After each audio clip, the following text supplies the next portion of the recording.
G'day, it's Matt here, and the reason I put on an Australian accent is because I've just received a parcel from Australia. This is the IGS PGM system. I've already got one of these, but mine has stopped working on account of dodgy soldering. Not my soldering, but soldering that was corroded by the battery in the revision that I've got. So this is a new one. So the guy called Tim has a company that he uses for his retro kind of mods. I think you just see the logo, gc8tech.com, and he's quite famous on YouTube. He's got loads of motherboard repairs. His videos are excellent. His soldering is also excellent, unlike mine. So I got in contact with him, and he said he would build me a board revision 14, which is the kind of latest revision that IGS did of the motherboard, and he does this gold cap thing as well. So those capacitors not only look like kind of the teeth of a iron giant in a James Bond film, but also presumably give you slightly longer life and reliability. So it's really nice. It's mounted on this kind of, I think it's sort of plexiglass perspex kind of backing board. So just a bit of a comparison then. The guts of it are obviously going to be pretty similar to my revision, which I'm not sure what the revision is.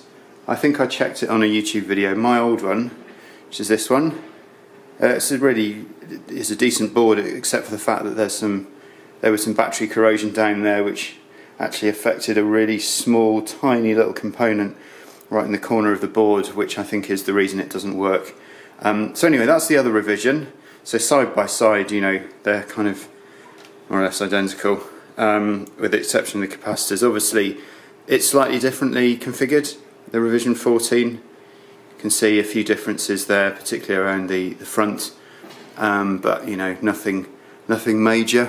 But yeah, this one has got this sort of stereo audio channel, which is really nice, and the revision I've got hasn't. For all intents and purposes, they're pretty similar apart from that. I haven't turned it on yet. I've got 2 games to try on it. I'm really looking forward to giving it a crack. I'll put a link to Tim's channel below. If any of you are interested in getting PGM boards, you really need to go to Tim, because if you get an older revision or a version that's working when you buy it, there is a chance that there'll be some latent kind of issues on the board. Luke Morse has also done a really good video of how to retrace some of the lines around there, which I did follow, but I didn't have the right soldering tip. Anyway, that's another story. So let's crack on and play some Ketsui. Cave Company Limited. Right, so this is Ketsui. Will it be worth the wait? You bet. Are you ready?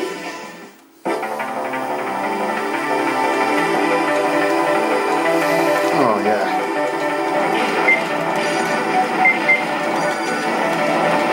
It's like a cross between Dodonpachi and Espidare.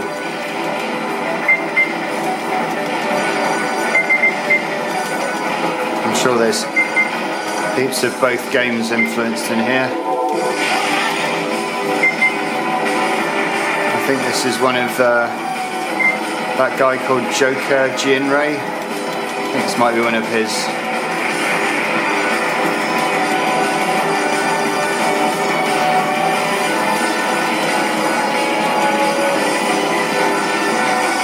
Fast. I love the lock on. I like the small bullets as well. I like the bullet patterns. Didn't feel like this on the PlayStation 3, I have to say. It felt really clunky. This feels lightning fast.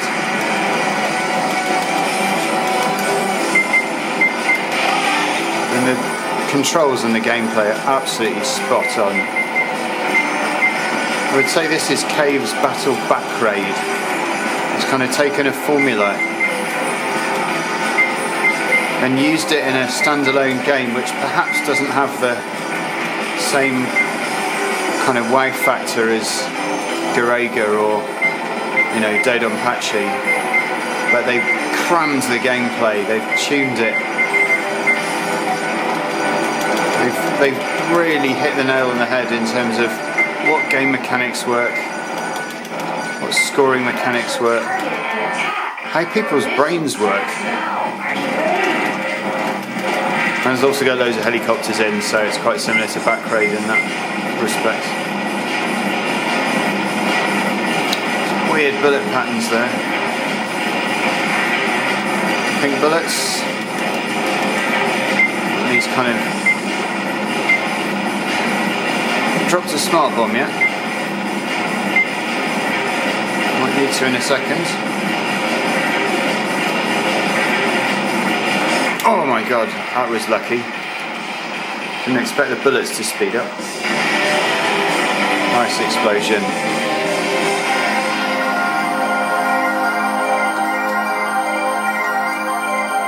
You might be viewing this on its side. Which, if you are, then I'm sorry. But I just couldn't get the TV in properly the other way around. Because this video camera defaults to widescreen, you see.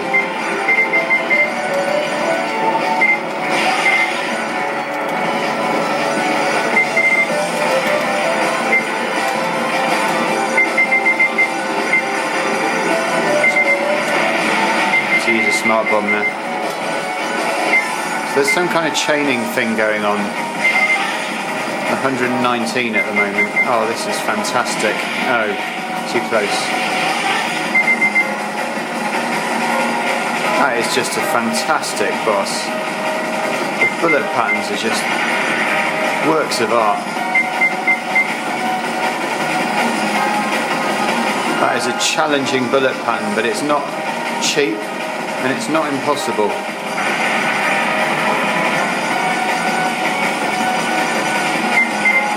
And the great thing with cave games is there is rarely a cheap death where you think, come on. Like, they know where bullets should start appearing and they know, yeah, that was just my mistake. I wasn't cheap, that was just me. Like, even these things, if you've got the strategy, even a massive flange of bullets like that doesn't phase you, doesn't kill you.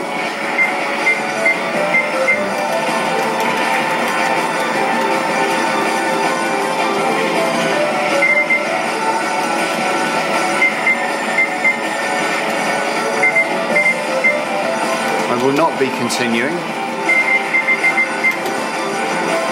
You have an extremely small hitbox in this game. I think that's why so many people like it. Anyway, that was Ketsui. What a game.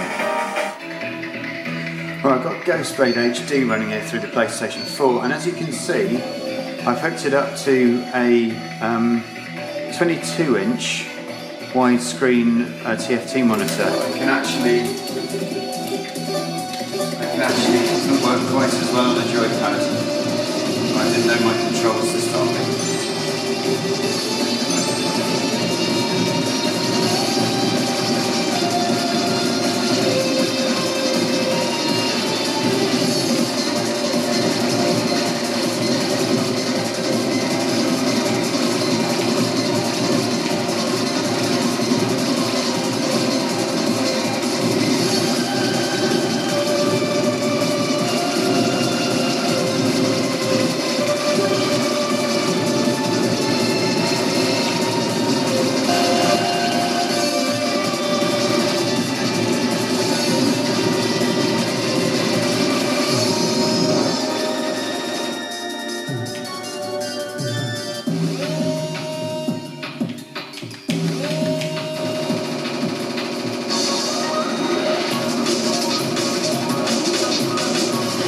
This game is an absolute beast. It's Hyper Sentinel on the PlayStation 4 and Switch. This game is utterly bonkers.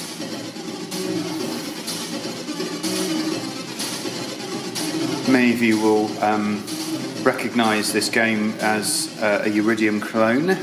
Iridium was very popular on the Commodore and Spectrum when I was a kid. You've got various effects there on the graphics, all of which look amazing.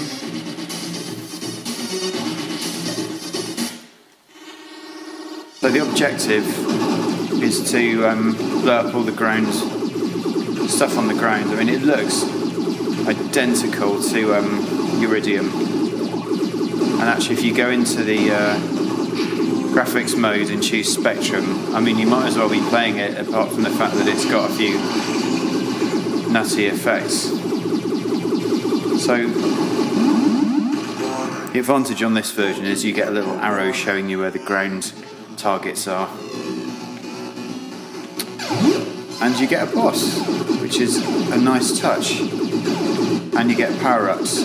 So I mean, really, they've just taken one of the best ever games on 8-bit home console, ripped the shit out of it, and torn it in your arsehole and shoved some explosions up there.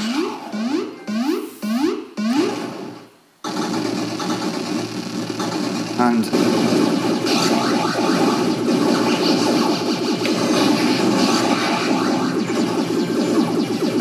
this is louder than a Jeff Minter game.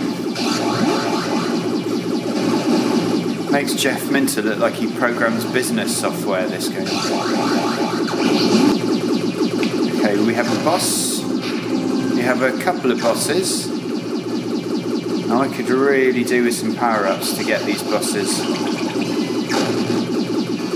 I haven't quite worked out what my energy is yet. That was the incredible Hyper Sentinel. Download it now if you've got a Switch or a PlayStation 4. Okay, couldn't possibly leave it there without showing you the Spectrum mode. Commodore mode looks a little bit like the standard mode, but Spectrum mode, oh my goodness. What an experience. 60 frames per second on a widescreen TV. I have so much respect for people that do this sort of coding. This is proper indie bedroom coding at its best. Let's see if I can actually get past this bit on the Spectrum level without making an arse of myself. I think I did it. No, I didn't actually. Right, this absolute stonking game is Armed F by Nichibutsu.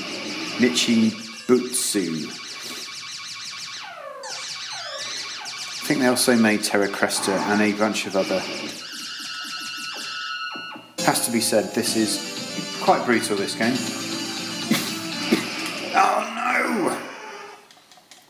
no! Not a good start. You cannot play this like you play a normal shoot 'em up. You have to crouch down and anticipate every single movement on screen. There is no room for error. So yes, if you want to hear me getting as grumpy as I got when I was playing XEXEX, this is the game that will do it, but it's so addictive. I'm playing it on a joypad just for the sake of not getting in the way of the screen. The joystick works fine on this game, but it's better. You've got a better angle, so my playing's going to suffer because I'm on a horrible, squidgy, fucking horrible thumb joystick thing. I've actually just bought another Darius game for the PC Engine, literally in the last couple of days, because I was enjoying the Darius series so much. And then I realised I already had it on the Saturn. It's Darius 2, although it's called Super Darius 2 on the PC Engine. But anyway, we're not playing that now, we're playing Darius Chronicle Saviors on the PlayStation 4. And what a game. What a game. I mean, just get a PlayStation 4 for this. Okay, next. Right, something quite good has happened really. You know, I said at the beginning of the video that my old PGM board didn't work. Well, that's kind of why I ordered this one. Well, what happened was there's a 5 volt and a 12 volt line. I changed the fuses out in the supergun and hey presto, it worked. Alright, thanks for watching and speak to you again soon. Cheers.